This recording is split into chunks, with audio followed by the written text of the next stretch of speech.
써니사이드 프로젝트 첫 번째 계명은 사랑은 모든 것을 이긴다. 조건적이 아닌 무조건적인 사랑을 하라입니다.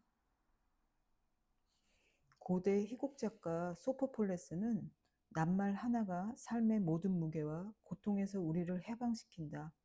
그 말은 사랑이다 라고 했습니다. 톨스토이도 사람은 무엇으로 사는가의 물음에 사랑에 의해 산다고 했죠. 아이가 착하든 나쁘든 짜증을 내든 비협조적이든 무례하든지 간에 아이를 무조건적으로 사랑해야 합니다. 아이가 충분히 안정감을 느끼고 무조건적인 사랑을 느끼면 우리의 뇌는 성장을 위해 일할 준비가 된다고 해요. 아이가 말 안 해도 저절로 알 거라고 생각하지 마세요. 표현해야지 압니다. 키아누 리브스가 주연한 영화 구름 속의 산책에서 딸에게 엄격했으나 누구보다 열심히 산 아버지는 딸이 아버지의 사랑을 알아줄 거라고 여겼습니다. 그러나 딸은 아버지가 두려워서 대화도 못하고 집에도 들어가길 망설일 정도였죠. 딸은 아버지의 사랑을 눈치채지도 못했어요. 사랑이 딸에게 전해지지 않았다는 걸 깨달은 아버지는 딸아, 그동안 너를 사랑하는 방법을 몰랐는데 지금이라도 가르쳐다오 하며 절규합니다. 표현을 안 해서 동상이몽이었던 이런 사랑이 되면 안 되겠죠? 영화 아바타에서 I see you는 I love you 라는 뜻이라고 합니다. 사랑을 하면 바라보고 응시하게 된다는 말이죠. 아기를 사랑하면 아기에게서 눈을 못 떼고 남편을 사랑하면 남편에게서 눈을 못 뗍니다. 심지어 지나가다 잘생긴 남자나 예쁜 여자에게 고개가 저절로 돌아가기도 하죠. 관심이 있으면 누가 시키지 않아도 그 상대를 응시하게 됩니다. 그러나 사랑이 없어지면 눈을 돌려버리고 눈길조차 주지 않으며 심지어 피하게 되죠. 부모들은 흔히 아이를 보지도 않고 자신이 해야 할 일에만 몰두하면서 건성으로 대답을 하는 경우가 많이 있죠. 그래서 아이가 왜 그러는지 누구인지를 발견할 수가 없게 됩니다. 내 아이를 잘 알려면 이해하려는 호기심 어린 눈으로 봐야 하니까 먼저 아이를 사랑스럽게 바라봐 주세요. 소설 안나 까레리나에서도 키티와 레비는 응시를 통해 깊은 이해의 공감으로 소통으로 변하게 되고 사랑이 더 깊어지게 됐죠. 아이에게 전해지게 말로 표현하고 어떤 경우에도 사랑한다는 확신을 주면 아이는 안정감, 소속감을 느끼게 됩니다. 그러나 말로만 하는 것 같고 행동에서는 사랑이 느껴지지 않으면 아이는 음식을 쏟고 동생과 싸우고 반항을 하면서 부모를 테스트하게 되죠. 부정적인 관심이라도 무관심보다 낫다고 여기기 때문입니다. 아이가 매일 사랑스럽지는 않을 거예요. 그러나 어떤 상황에도 사랑받고 있다고 느끼게 해주셔야 합니다. 안 되면 배우가 연기하듯이 해보세요. 브론펜 브레너는 어떤 경우에도 나를 사랑해주는 적어도 한 어른과의 감정적인 깊은 유대관계는 심리학적으로 건강하게 자란다고 했습니다. 깊이 사랑받는다는 걸 느끼면 힘든 일을 겪을 때 회복력을 쌓아갈 수 있을 뿐 아니라 부모가 자녀에게 사랑한다고 말할 때 아이는 모든 것을 다 얻은 느낌이 듭니다.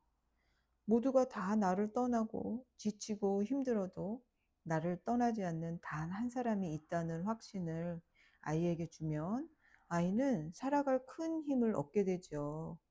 공부를 잘할 때, 말 잘 들을 때, 예의 바를 때 등의 조건적인 사랑이 아니라 아이를 존재 자체로 무조건적으로 사랑하는 것은 어떤 양육 스킬보다 중요합니다.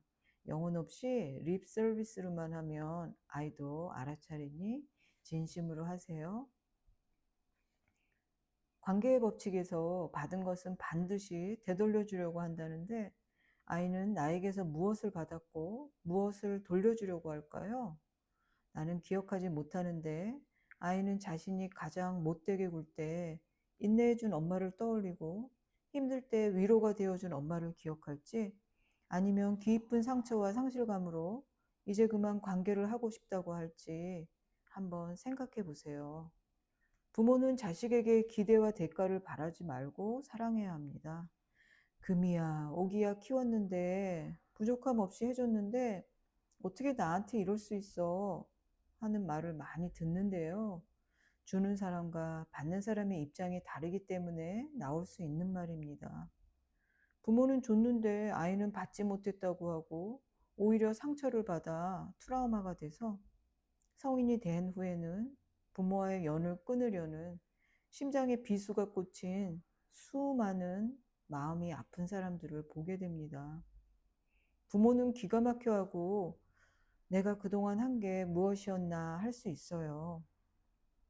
그러나 사랑을 한다는 것은 내가 생각하는 사랑을 하는 것이 아니라 받는 사람이 원하는 사랑을 해야 합니다.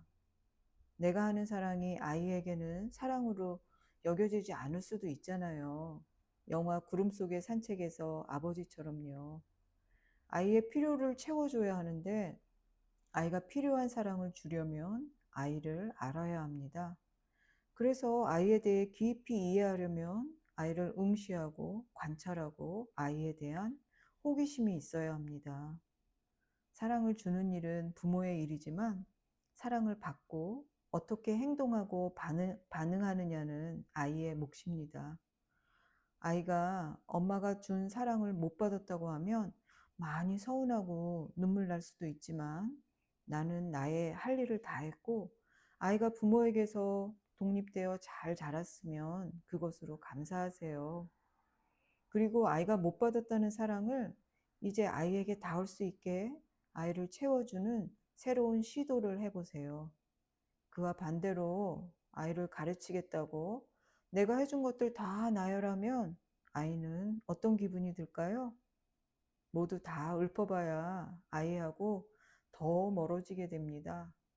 부모 자식 관계는 비즈니스가 아니고 일방적으로 내가 다 퍼주는 관계다 생각하고 마음을 다스리세요.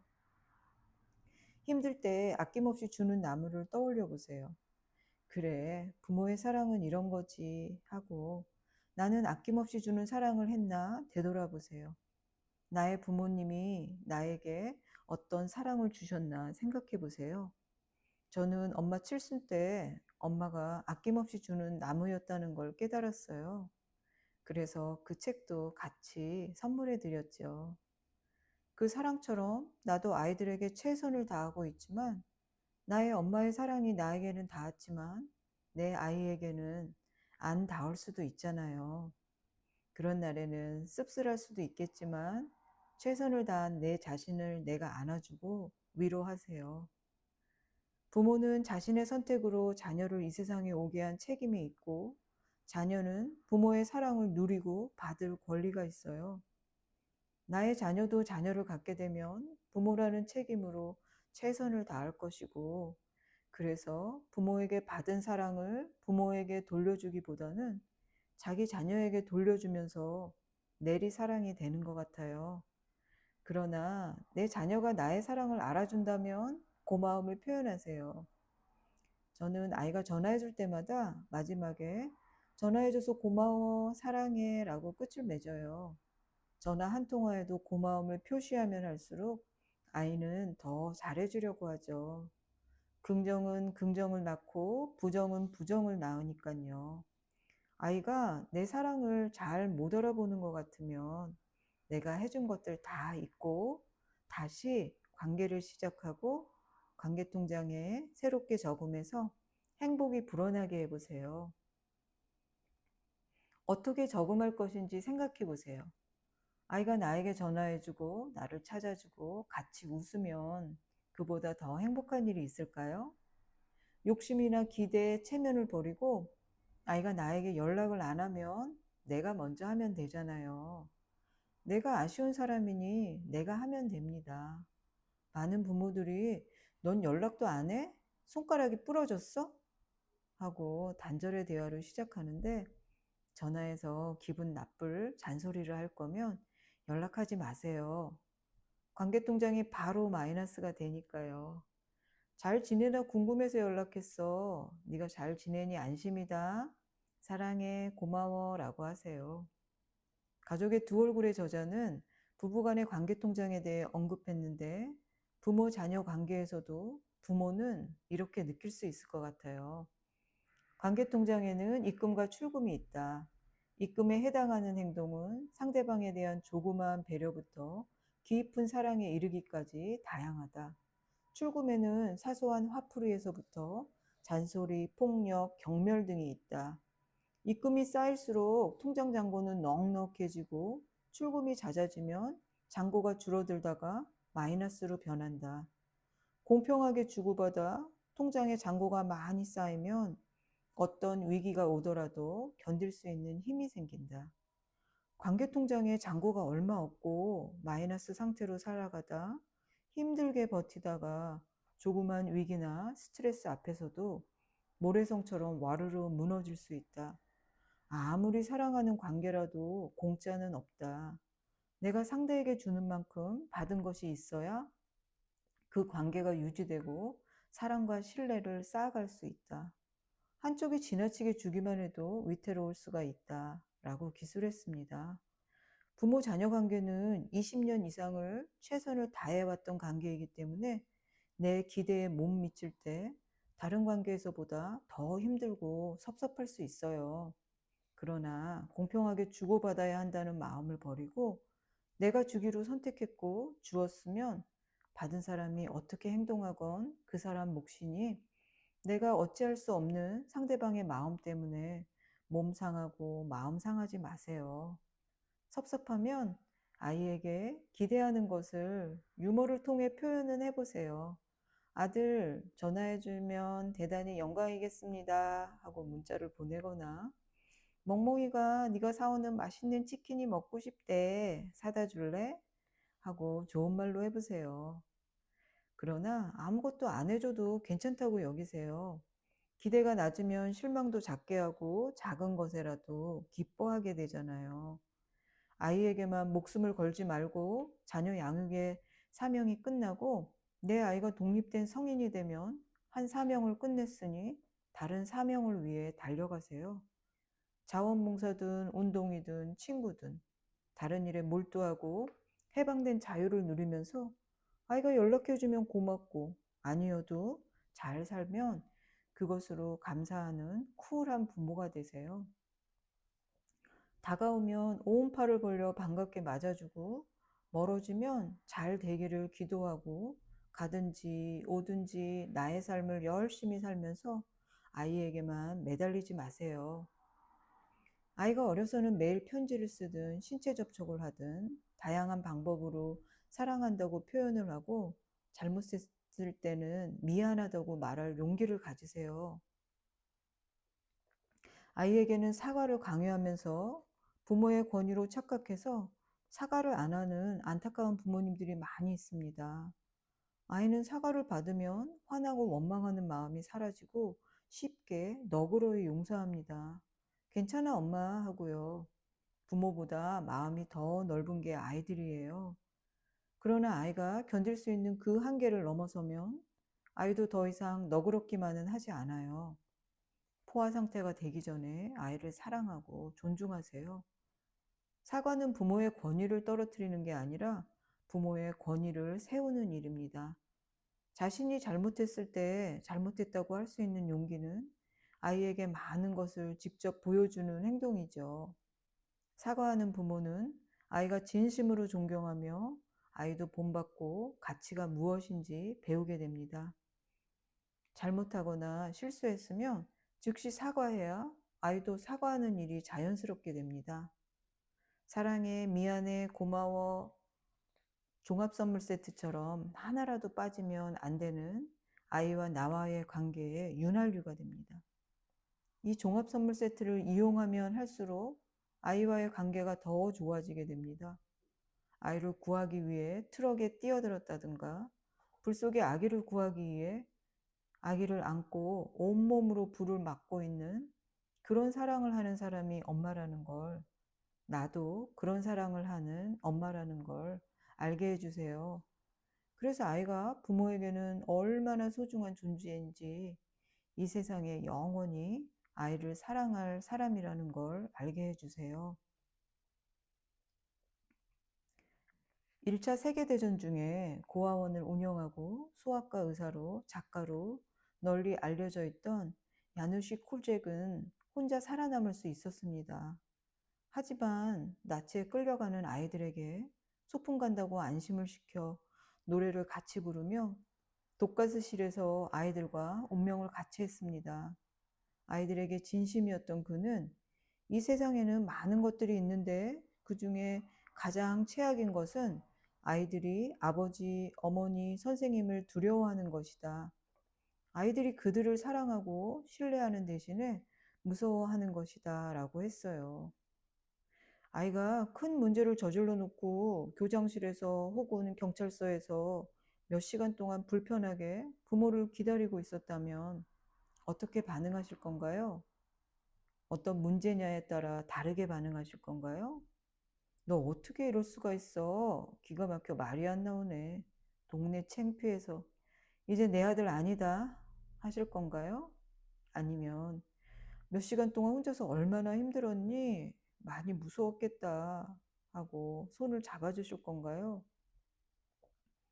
비록 잘못을 했지만 두려움에 떨고 있는 아이에게 불난집에 부채질하고 상처에 연고를 못 발라줄 망정 상처를 덧나게 하지 말아야 합니다. 부모가 그 자리에서 아이에게 비난의 소리를 하면 부모 속이 시원할 수도 있겠지만 그 상황이 바뀌는 것도 아니고 그나마 믿고 기댈 수 있는 한 가지 부모마저도 아이의 가슴을 쿵 하고 떨어뜨려 놓으면 아이는 일어서기 힘들어지죠.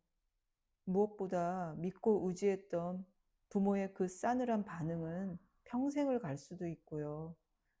가장 사랑스럽지 않을 때가 가장 사랑이 필요한 때이고 아무리 큰 잘못이라도 이겨나가면 됩니다. 먼저 아이를 걱정하고 위로하고 같이 이겨나갈 수 있다는 마음을 보여주세요. 부모가 옳고 그름을 따지고 기름을 부어 더 활활 타게 해서는 아이를 변화시킬 수도 없고 아이에게 돌이킬 수 없는 평생의 상처를 줄 수 있어요. 관계의 90%는 말에 달려 있고 혀는 삶과 죽음을 가른다는 유태인 격언처럼 풍전등화에 놓여 있는 아이를 살리는가 죽이는가도 새치의 혀에 달려 있습니다. 육아의 첫 번째 일은 사랑입니다.